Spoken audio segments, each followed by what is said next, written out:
Hello World Wide Web, I'm Dr. Shado, the internet personality with the best hair, and welcome to week 2 of The Summer of Freddy versus Jason! And to that end, this week we're taking a look at A Nightmare on Elm Street. Released in 1984, A Nightmare on Elm Street is the work of famed writer-slash-director Wes Craven, whom seems to have devoted his whole career to horror, starting with The Last House on the Left in 1972, and ending with Scream 4 in 2011. A Nightmare on Elm Street, however, is perhaps his best-known work. However, the best thing known from A Nightmare on Elm Street is the killer, of course, Freddy Kruger, played by Robert Englund. In contrast to your usual silent, foreboding slasher villain, Kruger is a sadistic smartass and lives in the realm of dreams, meaning anything is possible. A horrific child murderer who jokes about ripping your guts out while ripping your guts out. It just speaks to me. Maybe I shouldn't have said that out loud. In any case, this movie is set in the fictional location of Elm Street, where the local teenagers find they are being haunted by a mysterious figure in their dreams, which only becomes more serious once they start finding themselves being picked off one by one. I love giving the synopsis for horror movies. A guy goes around killing everyone. Anyway, let's take a look at A Nightmare on Elm Street and see a guy going around killing everyone. After a quick introduction to the glove, we find ourselves in a dreamscape, or the construct for the Matrix. Either way, it leads to a grungy old hallway where we watch Tina, played by Amanda Wyss, suffer the torment and terror of the nightmare world and all the horrible creatures it can bring. Count me, bitch! Count me, count me, count me, count me! Things do get decidedly creepier as the dream continues, as the long winding corridors lead down into an old boiler room, and it soon becomes obvious that Tina isn't alone in here.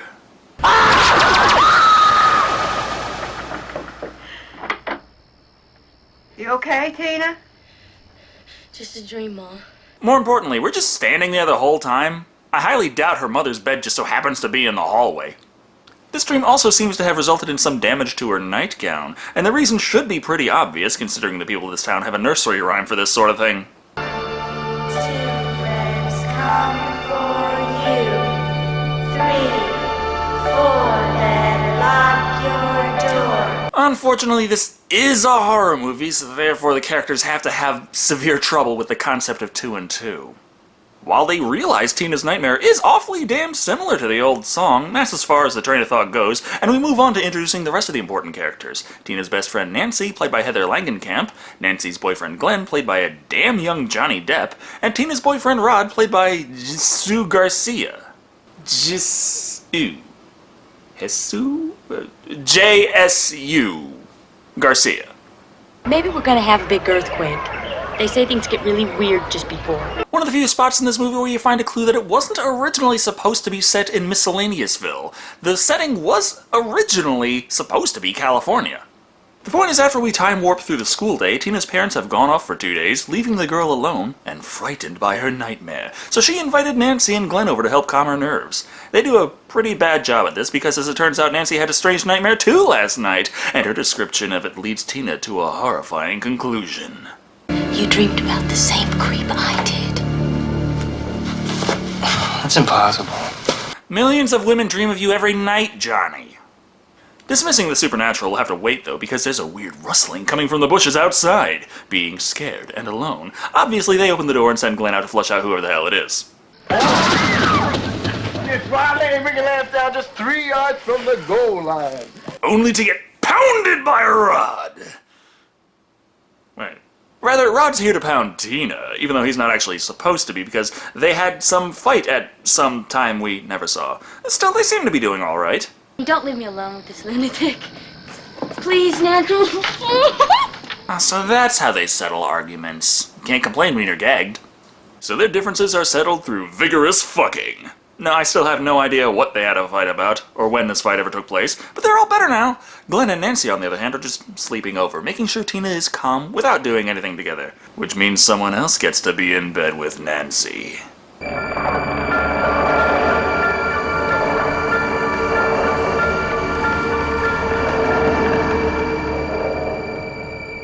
In the years before CGI, this effect was achieved by stretching a piece of spandex across a hole in the wall and having the actor go pressing against it. Considering it looks a hell of a lot better than CGI and sounds a hell of a lot cheaper, I'm still wondering why the hell we moved to CGI. Nancy's spook, though, is just a side note, as we jump right over to another nightmare from the perspective of Tina. In that sense, I'm not sure if I should be complaining that she's running out towards weird noises in the night wearing nothing but a shirt and panties, considering, well, it's a nightmare. People do weird shit in their dreams. However, the weirdest shit is when she runs back into our old friend, Kruger.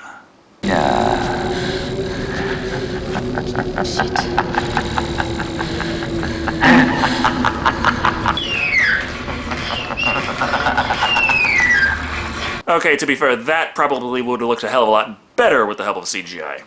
The point is, Kruger is on her ass, chasing her down and terrifying her as best he can with 80s special effects. Don't worry though, it's just a dream.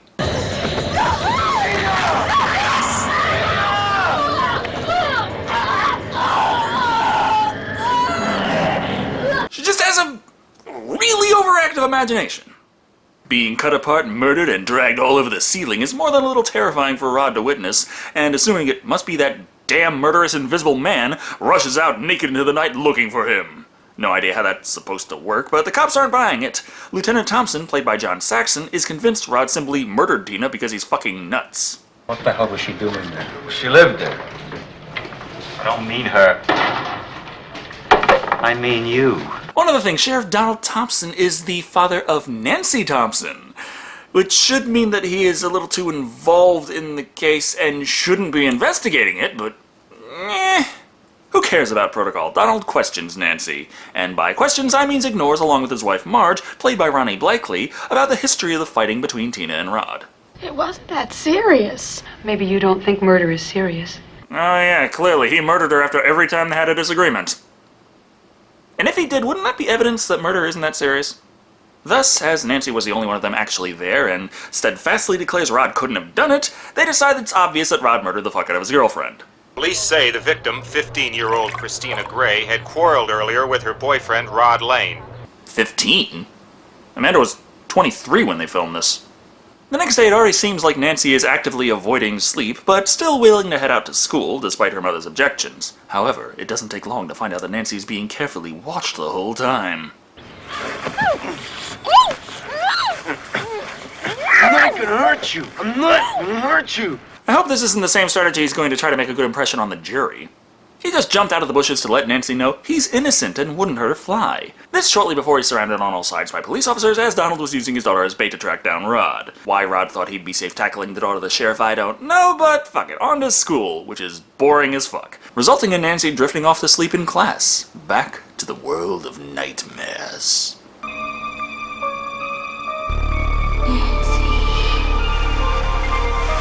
Seeing the horror of Tina now forced to wear polyester in the afterlife. Of course, witnessing her deceased friend calling her name, leaving a trail of blood in the hallway, naturally, she waltzes right out of the classroom and goes towards the mysterious horror. Again, I'm torn between lamenting the stupid horror movie characters doing stupid things, or just accepting that this is a dream, so it's a given that shit won't necessarily make sense. The point is, at the end of it all, Nancy winds up down in that dirty boiler room, cornered by Freddy, with nowhere to turn. But then...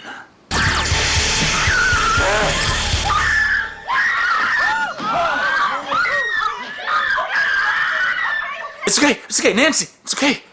We didn't know that algebra was another one of your trigger words. We're sorry. Burning her arm in the dream did the trick to wake her up, though, but it also seems to have managed to burn her arm in real life. On the inside instead of the outside, but fuck it, dream burn doesn't have to be consistent. Leaving school, Nancy spends the rest of her day filling out more plot points visiting Rod in jail. He swears someone else was in the room killing Tina, even though he couldn't see who it was whatsoever. However, the 4 cuts on her chest do remind him of this funky dream he had the night before. Who's this guy? He had knives for fingers. Oh no, it had to be him. Fucking Invisible Edward Scissorhands did this! That's enough to get Nancy to believe him, but it's not like this helps Rod all that much, as she keeps this to herself. Hell, even when she dozes off in the tub and her stunt double is nearly killed, she still plays it off like it wasn't that big of a deal. More importantly, she must stay awake, which calls for a cocktail of drugs and horror movies.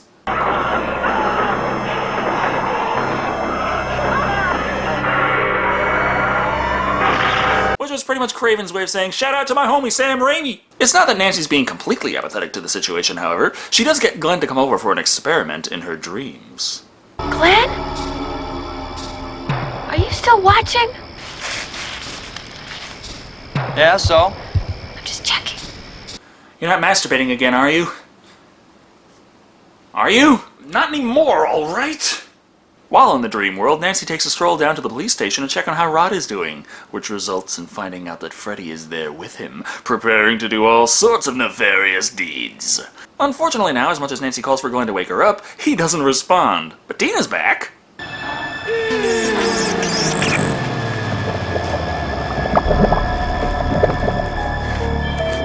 Well, when you take into account the fact that she's already dead, I'm pretty sure that's not all that uncomfortable for her. This means Kruger has free reign to chase down Nancy and terrorize her. That is until her backup alarm goes off, saving her life and giving her just enough time to tell Glenn he's a fucking asshole before they rush down to save Rod from Kruger. Again, this does not go as planned, as the police think the fastest way to deal with this is to go about it as slowly as possible, giving the specter of slumber more than enough time to string Rod up by his fucking neck.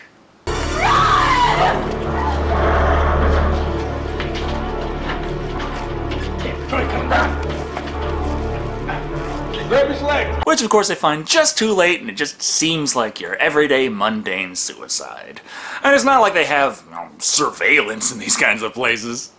So Rod's fucking dead. His eulogy centers around the idea that he killed his girlfriend, and case closed. Nancy, however, insists to her parents that both Tina and Rod were killed by that freaky guy from their nightmares. You know, the one with the ugly sweater and the knives for fingers. You better keep her home for a few days until she really gets over the shock of this. I've got something better. I'm going to get her some help. Yeah, completely ignore everything she has to say and call it fucking Dr. Phil or some shit. Great plan. Actually, as this is a family in a movie, the father's alimony check is not only enough for their enormous house, but hiring a surprise experimental sleep research team on a whim. This does give them the perfect opportunity to push the theme of the plot forward. What the hell are dreams anyway? Mysteries. Incredible body hocus pocus. The truth is, we still don't know what they are or where they come from. Which does sound nice and all to make a supernatural dream killer seem feasible, but no. Just because we don't have all the answers doesn't mean we have fuck all. But the expert says he doesn't know shit, so that's good enough for Marge. Thing is, when Nancy goes under and starts dreaming in record time, it suddenly goes way off the levels associated with any kind of dream this doctor has ever seen, and they quickly pull her out. Only to suggest sedating her 2 seconds later, but there's something far more important going on here. I brought something out from my dream. Where did you get that? From the dream. They establish this room has fucking cameras everywhere, so if you're continuing to insist that you gave birth to Miss Copperfield, I can't help you. Of course, she doesn't accept obvious, verifiable facts right in front of her face. Nancy even has to dig the hat out of the garbage just to confront her mother about it. Give me that damn thing. It even has his name written in it. Peter Grimm. Yeah, evidently Freddy liked to label his belongings. Not the best habit to be in if you're a serial killer, but convenient. However, after a short conversation with Glenn, where Nancy learns the secret to defeating dream monsters is just saying fuck it and ignoring them, and establishing her newfound love for setting up death traps, we find out that her mother just outfitted the house with burglar bars. Bringing her daughter into the basement, Marge reveals to the audience that yes, she knows exactly who Fred Kruger is. Turns out, years ago, he murdered a bunch of children around the neighborhood, which obviously he was arrested for. Problem was the damn warrant wasn't filled out right, making all the evidence they found inadmissible, and meaning Kruger was a free man. Don't worry though, that's nothing a little mob justice can't solve, so she and a bunch of other parents ganged up on him, cornering him in an old boiler room, which they promptly set ablaze, killing the fuck out of him. I even took his knives.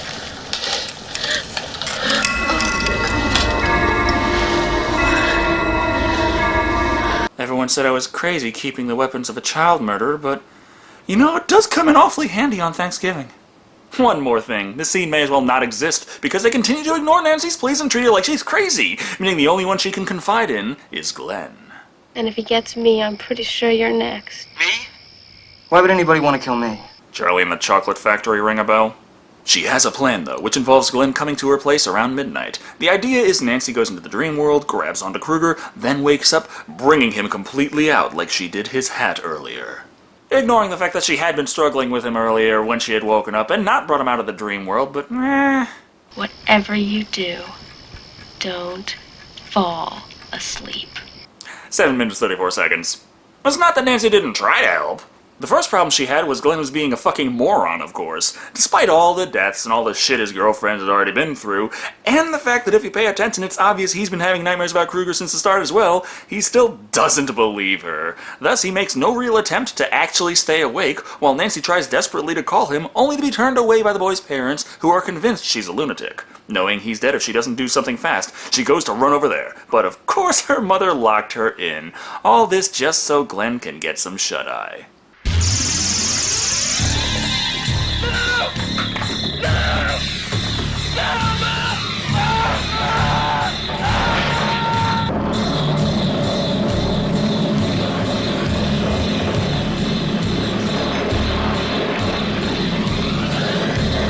I mean, if you can even figure out which part are his eyes anymore.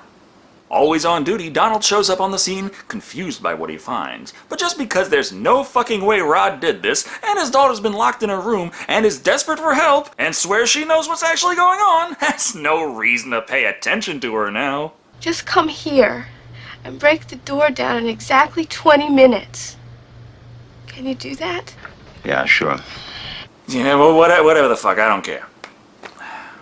I'm gonna get me some dominoes. Seriously, he doesn't actually plan on doing what he just promised his daughter he'd do.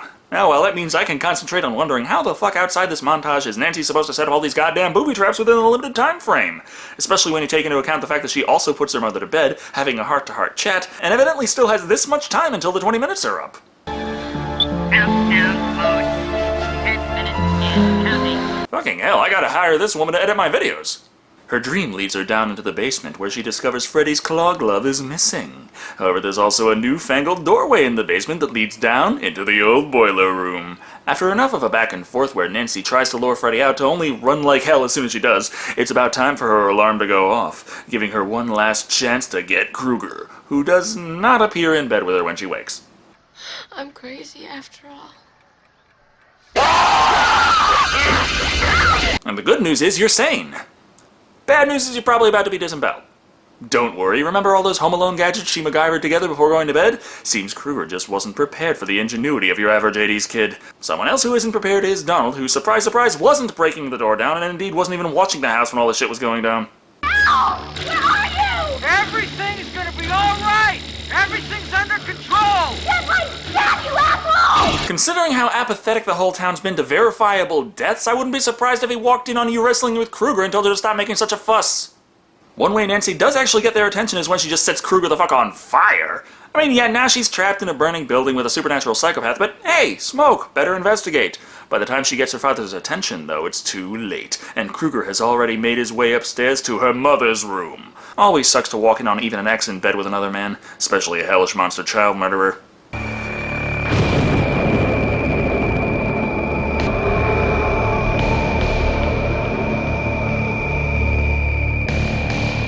Okay, just making sure they are in the real world right now, correct? Because I ain't never seen shit like that before. Now do you believe me? Well, honey, he did leave the bed in pristine condition, and I have seen this before. In the Hellraiser franchise. Nancy knows it's time for the final showdown, though, and politely asks her father to leave. This brings Kruger out from the shadows, now set to kill her. But she knows the secret of how to beat a nightmare now. She just turns around and ignores him.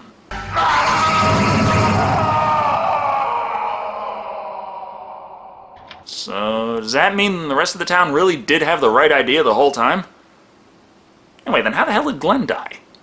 Ah, never mind that. Happy endings! Somehow this has caused the night to turn into day, Nancy's clothes to change, and her mother to come back from the dead along with all her friends. Everything's going to be A-OK. Except, of course, for the fact the car is actually Freddy Krueger tracking them all inside and driving them off to the surprise bad ending for the whole thing. Which Craven was actually upset with. He wanted a happy ending where we find out that the whole movie was Nancy's nightmare the entire time. But, personally, I like this better. I mean, it's about damn time the bad guy actually wins. Anyway, that was A Nightmare on Elm Street. And it takes some logical leaps at times, but it's still pretty damn good to this day. There's also some problems when you look at details brought up later in the franchise, but if you ask me, those are problems with later films, not this one. The main issue I had with this was the ways the adult characters behaved. It was easy enough to believe that they would assume Rod was the killer, and even that he committed suicide, but when Glenn was pureed in his bedroom out of nowhere, you'd think they might at least start entertaining the idea that Nancy is worth paying attention to. Like, a little.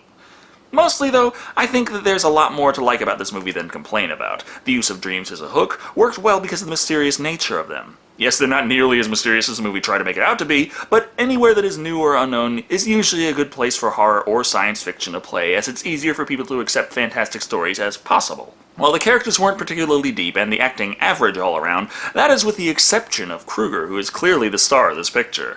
A much deeper history is given for him than any other character, and Robert Englund did a good job portraying the character as dangerous, while showing Kruger enjoys tormenting and toying with his victims. At the end of the day, A Nightmare on Elm Street takes a by-the-number setting and cast of characters, but twists it beautifully with its hook and killer, making for a memorable experience when it could have been mundane, coming in at 4 fresh victims out of 5. It's interesting to stack it up against Friday the 13th, considering A Nightmare on Elm Street is a much bigger budget film series, but that just means it's going to be a very fun summer now, doesn't it? Thank you all for watching. I'm Shado, and remember, sleep tight.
Oh, I wasn't listening to the tube, Ma. Just watching. Miss Nude America's gonna be on tonight. Well, how can you hear what she's going to say? Who cares what she says?